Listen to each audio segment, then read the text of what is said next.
les semaines pour l'épisode de Dragon Ball Super. Cette semaine-ci nous avons un excellent épisode donc qui permet d'entretenir un peu le mystère mais qui en dévoile une certaine partie de celle-ci. Donc pour nous permettre donc de s'attacher vraiment à ce Black Goku, il n'y a pas à dire, c'est un antagoniste qui en soi n'est pas très original, faut le dire. Black Goku, l'idée d'un Goku maléfique, c'est un truc qui a fait l'objet de beaucoup de fanfiction depuis la fin de Dragon Ball Z, faut le dire. Voilà. Ensuite un petit point par rapport à la semaine passée que je voulais dire aussi, c'est par rapport donc à la théorie Black Goten. Voilà, beaucoup de gens disent que c'était pas possible, impossible, etc. par rapport au timeline que j'ai inventé soi-disant, alors que effectivement cette timeline je ne les ai pas inventées puisqu'il y en a trois, les trois premières ont été introduites dans Dragon Ball Z, je les ai pas inventées, je vous jure, c'est celle qui en parle, putain il le parle indirectement mais elles existent. La quatrième c'est juste une dont on n'a jamais parlé mais qui existe aussi puisqu'il y a deux trunks, deux machines à remonter le temps et l'épisode de cette semaine-ci le prouve. Et je vous renvoie encore une fois à la vidéo de Gaki sur les différentes temporalités et anomalies de temps par rapport à Trunk dont je mettrai le lien dans la vidéo. Ensuite, donc je voulais vous dire aussi qu'on ne se limite pas qu'à une seule théorie. J'ai bien parlé de la théorie de Black égale à Goten parce que c'est celle qui revenait le plus souvent et je voulais l'aborder. Pas que je ne sois totalement favorable à cette idée-là, puisque c'est effectivement une des idées que je trouve intéressante. Il y en a d'autres, les Makaioshin, etc. L'idée avec les Potala, etc. C'est des idées qu'on a déjà développées dans d'anciennes vidéos. C'est pour ça que vous ne me voyez pas en parler pour la simple et bonne raison qu'on les a déjà abordées. J'essaie juste de parler de différentes théories, histoire de ne pas m'en limiter qu'à une seule pour voir un peu toutes les possibilités. Bien sûr, je ne pourrais pas parler de tout ce qui a été, de tout ce que vous proposez, mais j'essaie d'aborder celles qui reviennent le plus et celles qui ont été abordées le plus. Voilà. Maintenant parlons de cet épisode. Donc dans cet épisode-ci, il faut le dire, le résumé est assez rapide puisqu'on a en réalité un combat donc entre Black Goku et Goku. Aucun des deux n'est sérieux dans ce combat-ci, donc on ne verra jamais leur véritable potentiel à fond, donc on ne sait même pas si Black Goku a une transformation ou s'il en a pas du tout, mais on reviendra sur ce point-là un peu plus tard. Goku lui-même ne passe pas en Super Saiyajin 3, donc la preuve que Black Goku ne se bat même pas à fond, ou en tout cas on voit bien que Goku avait quand même un petit... Bon, il avait quand même le dessus sur lui, mais il faut dire que durant ce combat, Black Goku évoluait à toute allure. Et la réponse à cela, bon, encore une fois on va revenir après. Mais ensuite, donc avant justement la fin du combat, Black Goku se fait aspirer donc à cause de l'anomalie du temps qui a été créée, la distorsion temporelle qui a créé la machine à remonter le temps de Trunk, et du coup juste avant qu'il revienne, donc qu'il soit aspiré dans le futur d'où il vient, c'est-à-dire là d'où vient Trunk également, et bien il détruit la machine à remonter le temps. Mais Deus Ex Machina, facilement, on a Bulma donc qui arrive à invoquer entre guillemets la machine à remonter le temps, donc elle utilise la capsule pour pouvoir sauver la situation, mais ça ne veut pas pour autant dire que Trunk va pouvoir de manière rapide retourner dans son époque, parce qu'il faut de toute façon réparer la machine, on voit bien qu'elle est vieille et usée, et il faut surtout créer le carburant, donc au final on revient plus ou moins à la même situation qu'avant. Donc l'utilité de cette scène que Black Goku détruit la machine à remonter le temps, surtout que ça l'intéresse de détruire cette machine pour en gros dire qu'il ne veut pas que Trunk se mêle de ses pattes, ou alors est-ce que dans sa mission de justice, qui a été sous-entendue la semaine passée, eh bien il désirait entre autres détruire la raison pour laquelle justement cette injustice selon lui existe. Parce que s'il est là pour la justice, c'est qu'il est là en quelque sorte pour régler une injustice. Et ça va dans ce sens-là, c'est assez logique. Et peut-être que la machine à remonter le temps fait partie de ces injustices. Pourquoi je dis ça comme ça? Pour dire que peut-être qu'un des buts de Black Goku, c'est justement régler un déséquilibre qu'il y a eu à partir donc des voyages temporels dans le temps de Trunk. Parce qu'on voit bien que remonter dans le temps, c'est vraiment un truc interdit que même les dieux n'ont pas le droit de faire. On peut voyager dans le futur et revenir dans le présent, mais pas dans le passé. Bref, du coup, à la fin, donc Trunk ne perd pas espoir après un petit speech de Vegeta très sympathique. Et à la fin, donc Black Goku se retrouve à terre dans le futur, se tenant le cœur justement, sous-entendant plusieurs choses, soit que c'est le coup de Goku qui lui fait encore mal, donc il se touche là, plus ou moins il a été touché, bon quoique c'était plus dans le ventre qu'il a été touché, mais soit. Et là il y avait plein d'idées, j'imagine que vous vous êtes dit, ou quoi, il y a la maladie de cœur, c'est peut-être le Goku qui est mort, qui est au paradis, on va en reparler. Et à la fin donc on a un cliffhanger, entre guillemets, bon c'est pas vraiment un cliffhanger, mais en fait on a la fin d'épisode donc consacrée à Mai, donc qui visiblement est encore en vie puisqu'elle remue le doigt. Alors par rapport à ce dernier point d'ailleurs, ça m'a fait bien marrer. Parce qu'en voyant déjà certaines réactions, c'était plus dans le sens, on m'a dit « Eh mais t'as vu, Mai, elle était encore en vie, donc t'as eu tort en disant qu'elle était morte, etc. » Et j'ai envie de vous dire un truc, c'est que Trunk a cru qu'elle était morte. Elle s'est présentée de manière qu'on a cru qu'elle était morte. Le narrateur au début de l'épisode a dit « Elle est morte ». Donc je me suis dit, si le narrateur et tout le disent, on va croire qu'elle est morte. Pourquoi j'ai cru ça? Parce que vous m'avez dit vous-même, « Eh Gonzalo, Akira Toriyama, il a dit que Black Goku, c'était bien Goku. » Et on voit bien que dans cet épisode-ci, le Black Goku n'est pas Goku dans le sens, c'est que lui. Il y a quelqu'un d'autre derrière. Et même le corps, tu vois, il est possédé donc par la personne qui est à l'intérieur. Donc c'est pas vraiment Black Goku. Donc c'est pas un Goku qui s'est mal cogné la tête ou quoi que ce soit, c'est quelqu'un qui possède le corps à tout le moins, tu vois. Donc du coup, ne vous fiez... Pourquoi est-ce que je me fierais à un moment donné au narrateur, parfois à l'auteur ou pas à l'auteur? C'est du teasing qu'il fait, vous voyez. Si le narrateur dit un truc, je vais pas forcément le croire. Si Akira Toriyama, me présente un personnage, je vais pas non plus le croire lui non plus, parce que faut dire qu'il nous présente ça d'une telle manière qu'on a envie de voir le truc. Hein. Il nous présente Black Goku, s'il nous a dit c'est quelqu'un qui possède le corps de Son Goku. Non, il va juste dire c'est Black Goku. Il a juste dit ça avec un point d'interrogation, tu vois. Donc faut pas non plus tout croire de ce qu'on vous dit. Maintenant, si à un moment donné dans l'épisode, il y a Goku qui fait j'ai faim, évidemment là vous êtes sûr que vous devez le croire, c'est sûr. Mais juste pour vous dire qu'il y a des mangas où on vous présente parfois des choses, il y a des persos qui se présentent comme voilà, mais dont l'identité est encore douteuse, et il faut pas forcément croire. Il y a Naruto en est un exemple excellent. Voilà. Il y a un méchant qui se présente comme ça, mais qui n'est en réalité pas que... Voilà. Bon, je vais pas vous spoiler.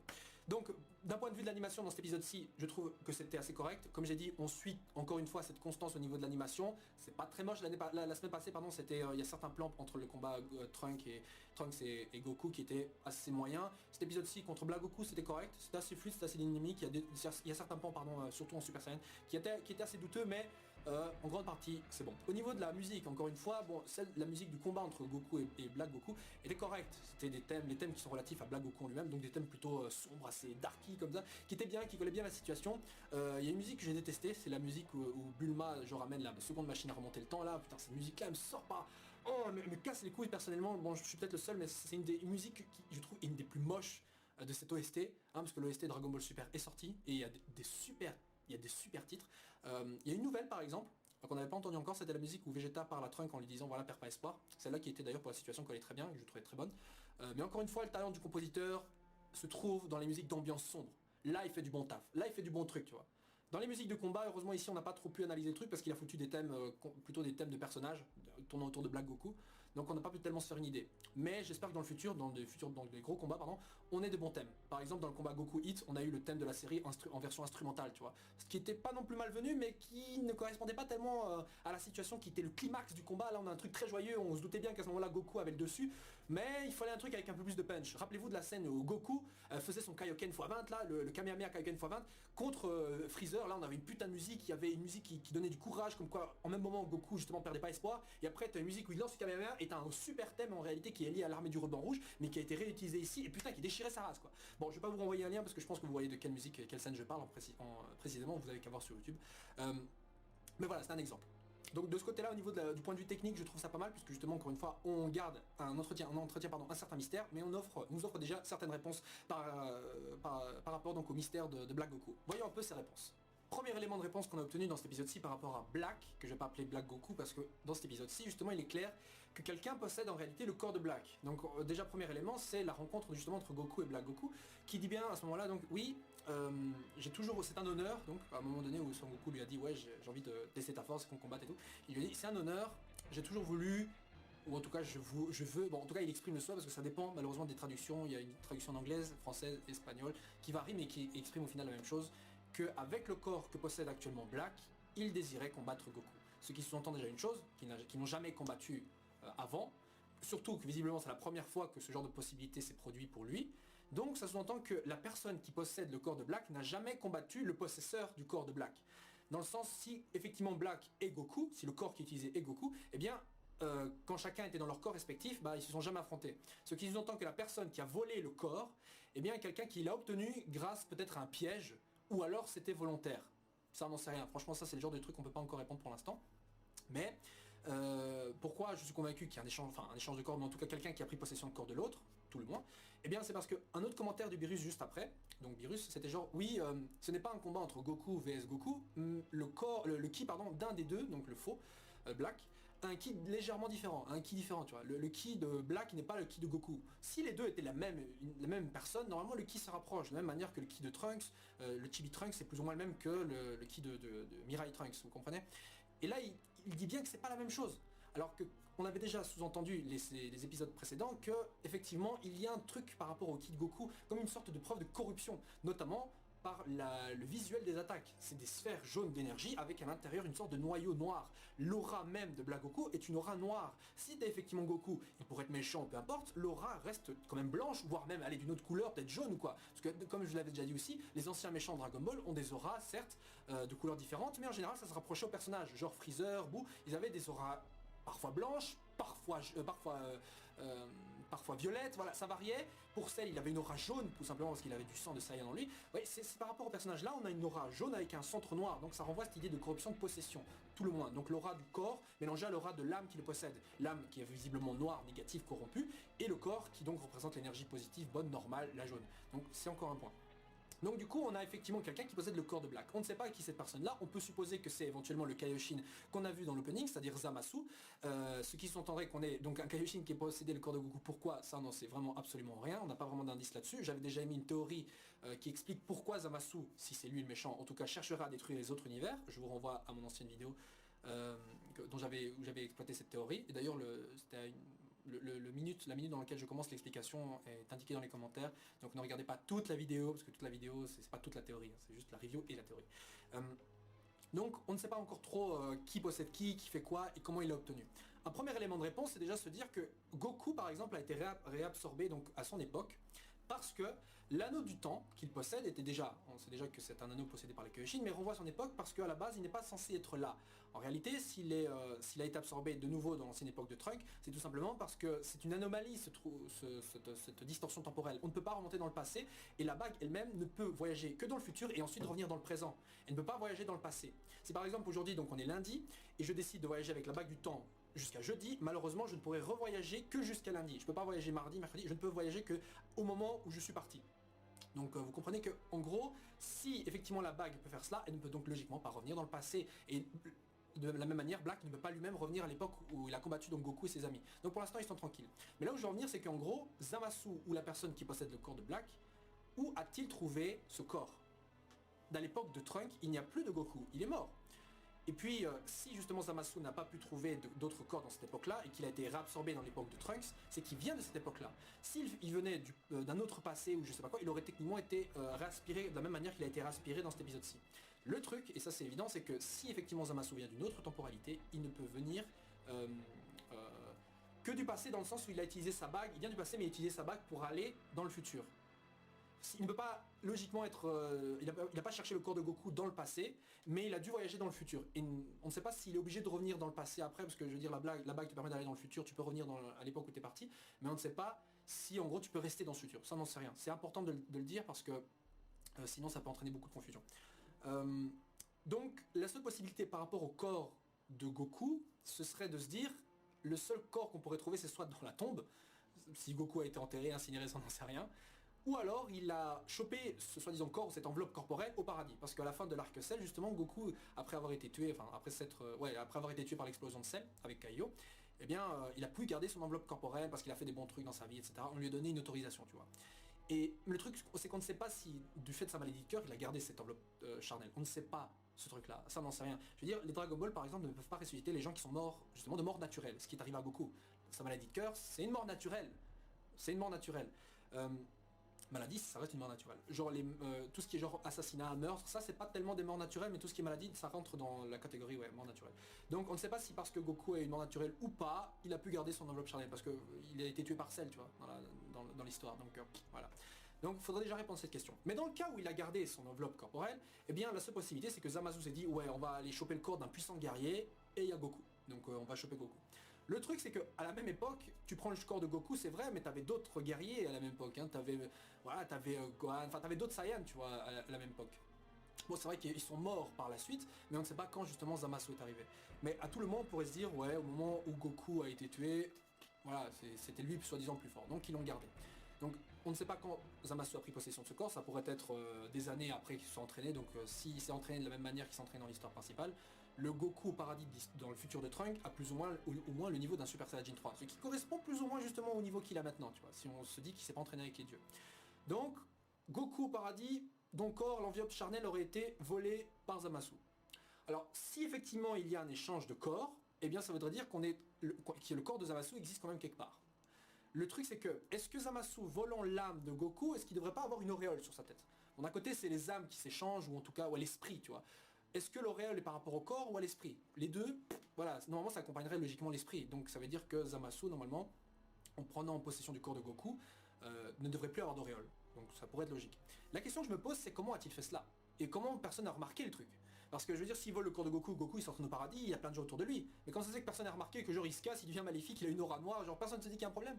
Ça pourrait sous-entendre une autre chose, c'est que Zamasu aurait tué plein de gens, ou en tout cas le méchant d'histoire a tué plein de gens au paradis. Et genre personne n'a plus rien à dire parce qu'il n'y a plus personne tu vois, au paradis. Mais quand il y a un problème de ce côté-là, il y a aussi les Kaioshin qui devraient s'en mêler. Et s'il y a les Kaioshin, c'est qu'il a tué les Kaioshin aussi. Mais putain, il y a beaucoup de choses par rapport à ce truc-là qui sont possibles. D'un autre côté, justement, t'as Trunks qui affrontait Dabla, et à la même époque, il a dit qu'il a suivi les instructions de Kaioshin pour les vaincre. Et là, ça pourrait dire que soit Zamasu lui a donné des instructions, mais ce serait contradictoire vu que juste après il cherche à le tuer et qu'il connaissait visiblement pas. Voilà. Ou alors ça veut dire que Zamasu a commencé ses attaques bien après l'époque de Majin Buu, ce qui j'imagine correspond peut-être plus ou moins à l'époque où il est arrivé sur Terre.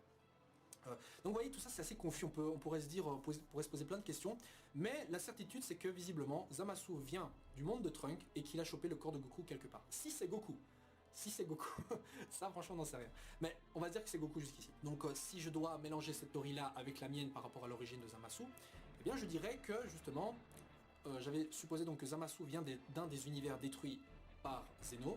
Il y a 6 univers qui ont été détruits par celui-ci. Et que donc, parce que son univers a été détruit, il va se venger sur la raison pour laquelle les univers ont été détruits.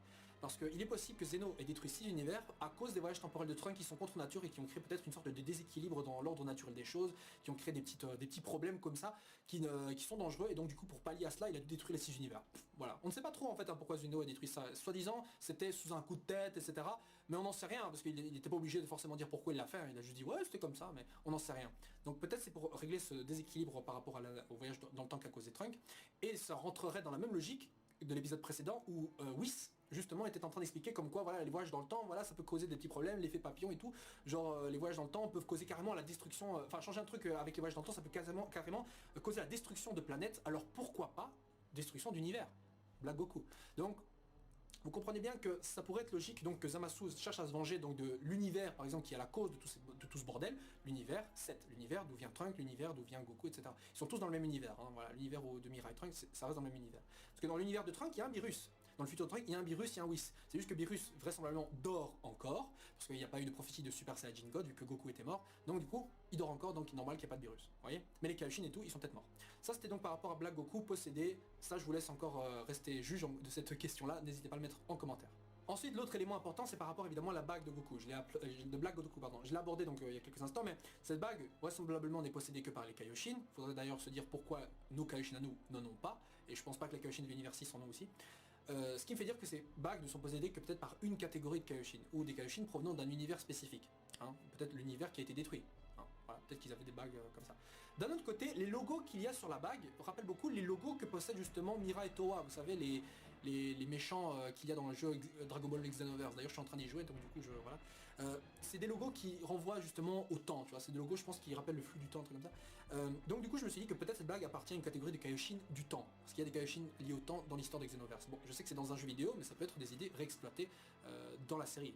Pas les mêmes persos, mais qui peuvent être réexploitées.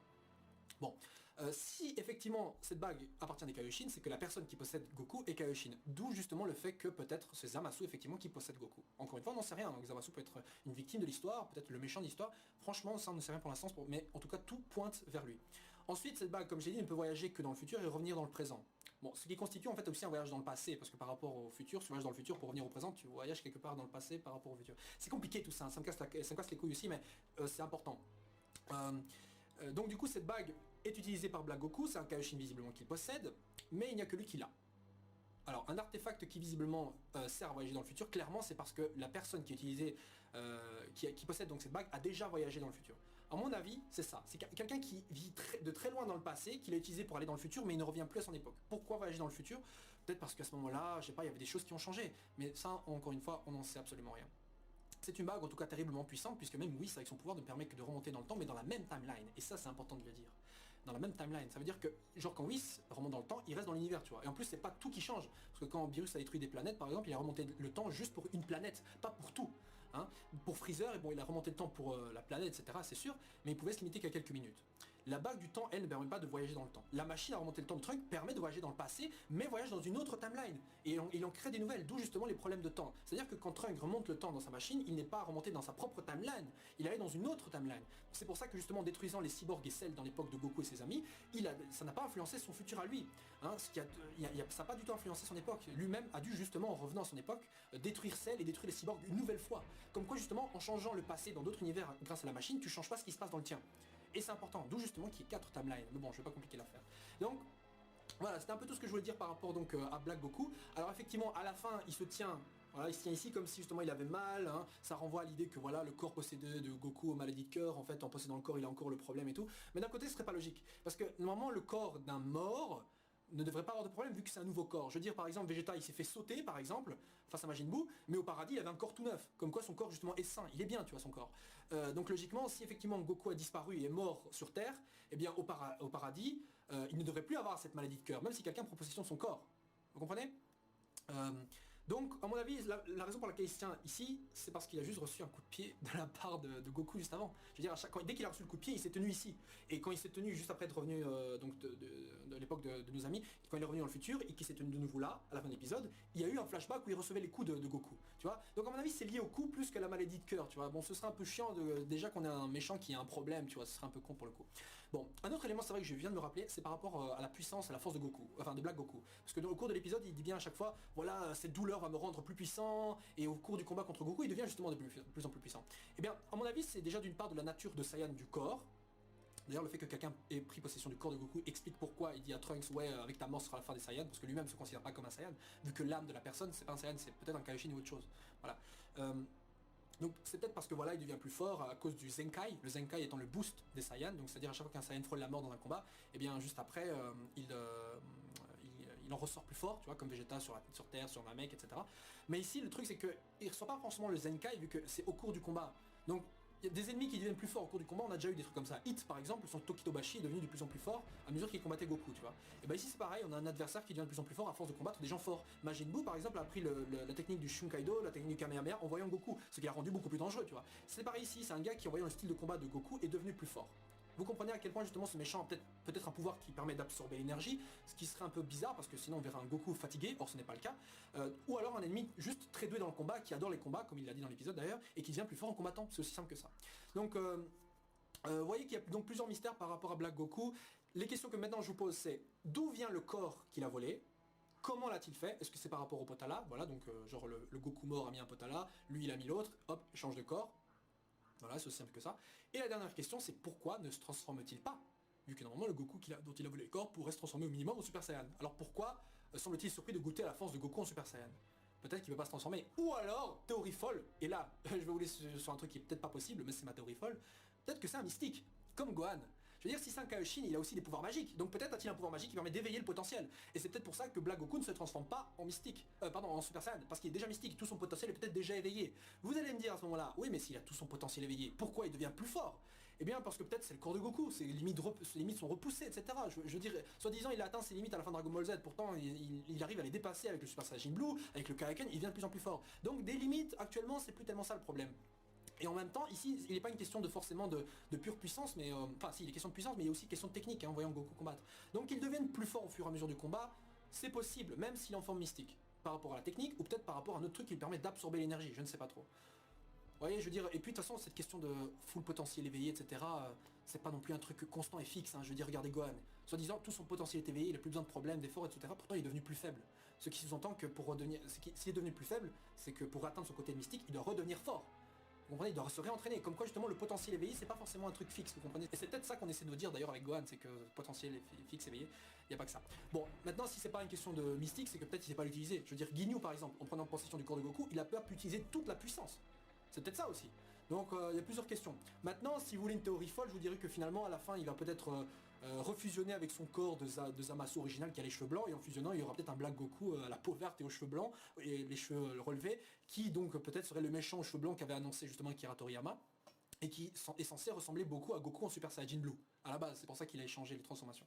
Voilà. Donc on se retrouve la semaine prochaine pour le prochain épisode de Dragon Ball Super. Les gens, donnez-moi votre avis sur cet épisode-ci. Par rapport aux previews, j'ai décidé de ne plus les aborder. J'ai décidé de ne plus aborder les previews et je préfère en fait me limiter donc à ce qu'on nous dit à chaque épisode. Ça permet de faire des vidéos plus courtes et au final, je pense que vous êtes au courant de ce qui se passe dans les previews. Voilà. Donc sur ce les gens, ciao ciao et à la prochaine. Attention.